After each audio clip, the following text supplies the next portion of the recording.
Hello, everybody. I am Dr. Sherry Jainuddin. I'm a resident doctor at the Live Well Clinic in La Quinta, California. You can follow us on Instagram at Live Well Clinic, and you can follow me at DocSJND. So today is the 10th episode of the Nature Walk. And today I have a plant that's native to the Southwest area here in the United States where we're at. It is the Yucca plant. There are about 40 or so different species of the yucca. It's a desert shrub or tree. In the instance of a tree, we can talk about Yucca brevifolia, which is the Joshua tree, and that's the tallest of the yucca plants. It can be about up to 20 feet high. There is a report of one that was over 30 feet in height, but that's very unusual. So this tree, just a quick tour of it. This particular one is a taller yucca plant, has a rosette of leaves going around it.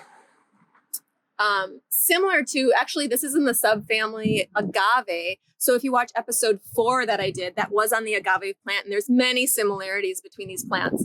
So these leaves are full of long fibers that can be used for twine and rope, for clothing and fishing nets.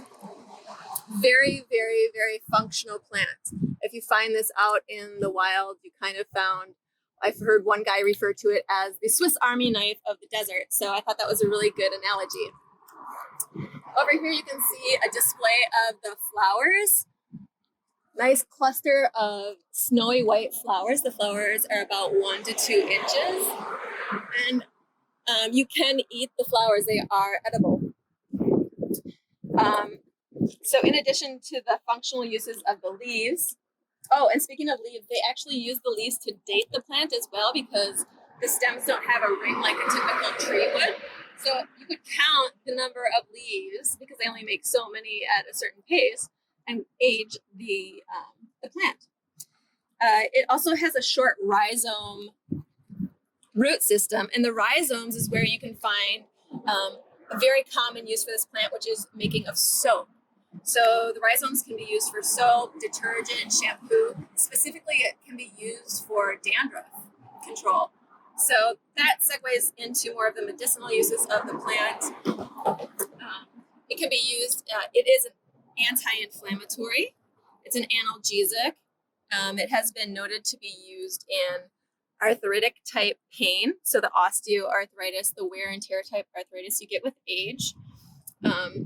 It has been used in hypertension, migraines, GI issues, gallbladder and liver disorders, and then topically with skin infections, eczema.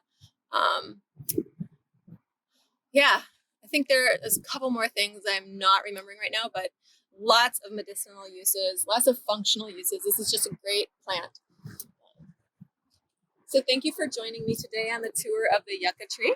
And this should not be confused with the yucca that's in the cassava plant. That's a totally different one. So there's 2 yuccas. So make sure you note that if you're going to do any research and look it up. So I hope you and your family are doing well. All the best. Take care.